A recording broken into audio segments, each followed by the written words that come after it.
Bonjour et bienvenue sur Infos Express, la chaîne qui vous dit ce que les médias officiels ne disent jamais. Aujourd'hui, deux informations majeures retiennent notre attention. La chute foudroyante d'un ministre algérien en à peine 7 jours et la menace d'une pénurie de kérosène qui fait trembler les voyageurs entre Paris et l'Algérie. Restez bien avec nous, car ces deux sujets vous concernent directement. Imaginez, vous êtes ministre. Vous venez d'être reconduit dans vos fonctions il y a à peine 3 mois. Vous incarnez la stabilité financière de tout un pays.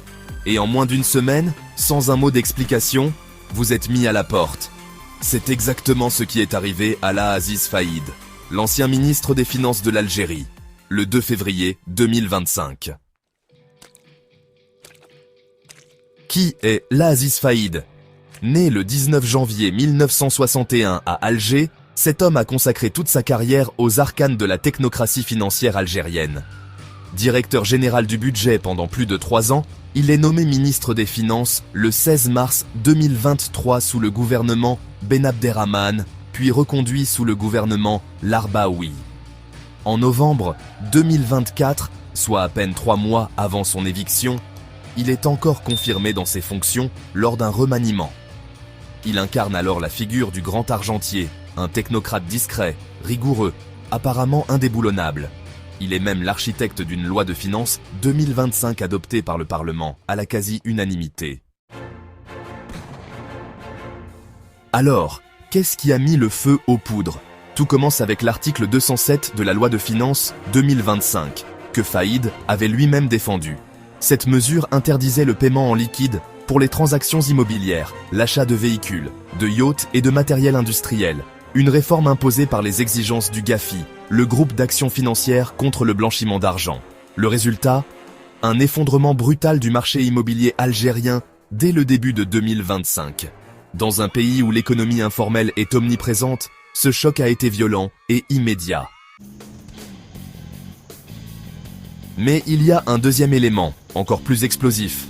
Le 8 décembre 2024, le président Tebboune annonce en grande pompe une allocation touristique de 750 € pour les Algériens voyageant à l'étranger, censée être opérationnelle dès le 1er février 2025. Aziz Faïd garantit personnellement au président que tout sera en place à cette date. La promesse ne fut jamais tenue, faute de textes d'application et de coordination technique suffisante. La crédibilité du chef de l'État s'en trouvait directement écornée. C'est ce double échec, la crise immobilière et la promesse brisée, qui aurait déclenché la colère présidentielle. Selon les sources proches du sérail, tout a basculé dans la dernière semaine de janvier 2025. Les canaux de communication se ferment, les réunions se raréfient, les signaux d'isolement institutionnel se multiplient. Dans les couloirs d'El Mouradia, le palais présidentiel, des discussions décisives auraient eu lieu impliquant une figure de l'ombre, Boualem Boualem, personnage influent du système qui aurait convaincu le président d'agir. Ce même Boualem aurait personnellement informé Aziz Faïd de sa révocation, avant même la publication du décret officiel, dans un geste froid et calculé. 3 jours plus tard, le 2 février 2025, un laconique communiqué de la présidence entérine la décision, sans motif, sans remerciement, sans transition. Mais cette histoire cache une autre intrigue, tout aussi fascinante. À la même époque, le ministre de l'Habitat, Mohamed Tarek Bellaribi, était lui-même la cible d'une conspiration orchestrée depuis l'intérieur de la présidence. Des ministres et conseillers de l'ombre auraient tenté de fabriquer un dossier compromettant pour le discréditer auprès de Tebboune. Une enquête judiciaire avait même été ouverte contre lui au tribunal de Sidi Mamed. En apprenant la manœuvre, Bellaribi se serait précipité à El Mouradia pour alerter directement le président.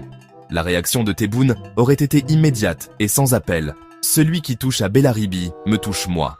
7 jours après le limogeage de Faïd, le 9 février 2025, Bellaribi recevait solennellement l'ordre du mérite national au rang Achir des mains du chef de l'État.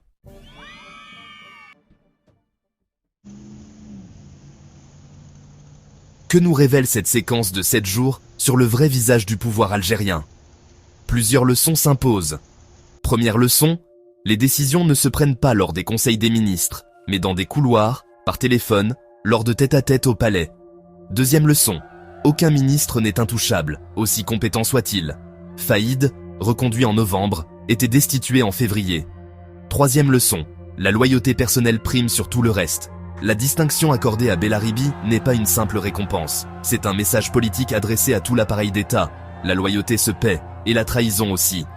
Dans ce système, 7 jours ont suffi pour réécrire l'ordre des puissants. Changeons maintenant de sujet pour aborder une inquiétude qui touche directement des millions d'Algériens résidant en France. En cette fin avril 2026, une question brûlante circule dans les aéroports et sur les réseaux sociaux. Y a-t-il un risque de pénurie de kérosène à Paris qui pourrait annuler vos vols vers l'Algérie cet été? Pour comprendre, il faut replacer les choses dans leur contexte mondial. La flambée des prix du kérosène, directement liée à l'instabilité au Moyen-Orient et à la fermeture du détroit d'Ormuz, a provoqué des centaines d'annulations de vols à travers le monde. SAS a annulé près de 1000 vols en avril 2026. Volotea a supprimé ses liaisons corse. Air New Zealand a retiré 1100 rotations de son programme entre mars et mai. Le prix du kérosène a atteint des niveaux records, 1700 $ par tonne contre environ 700 $ en temps normal. Des compagnies sans couverture de prix, ce qu'on appelle le hedging, sont en grande difficulté.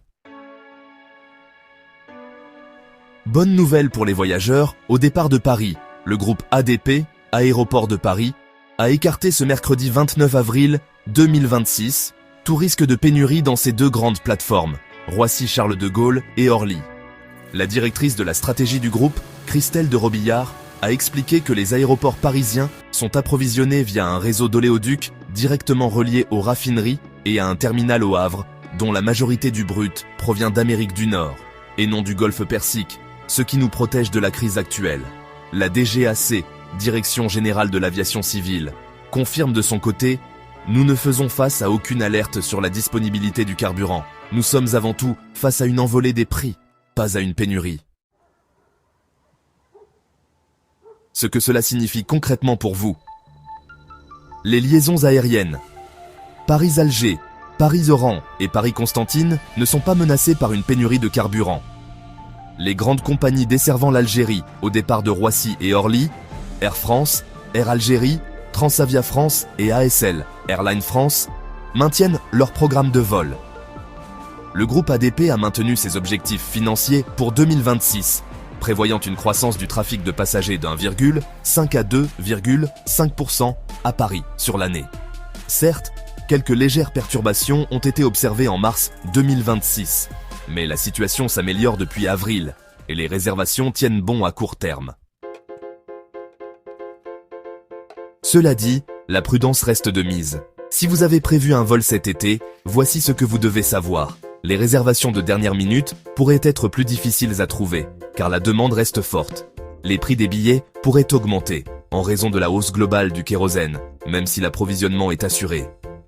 Enfin, les vols opérés par des compagnies low-cost sans couverture carburant restent plus vulnérables à des annulations dans d'autres aéroports européens. Notre conseil, conservez votre billet, surveillez vos emails de confirmation et en cas d'annulation, vous êtes protégé par le règlement européen EU 261 qui vous garantit remboursement ou reroutage. Voilà pour cette édition d'Infos Express. 2 sujets, 2 réalités. Les intrigues silencieuses du pouvoir algérien d'un côté et les turbulences du ciel mondial de l'autre. L'essentiel à retenir, si vous voyagez vers l'Algérie cet été depuis Paris, vos vols sont assurés. Et côté politique à Alger, une chose est certaine, dans les couloirs du pouvoir, rien n'est jamais garanti. Si cette vidéo vous a apporté des informations utiles, likez, commentez et abonnez-vous à la chaîne Infos Express pour ne rien manquer de l'actualité qui compte. À très bientôt. Abonnez-vous à notre chaîne. Cliquez sur la cloche pour rester au courant de l'actualité algérienne.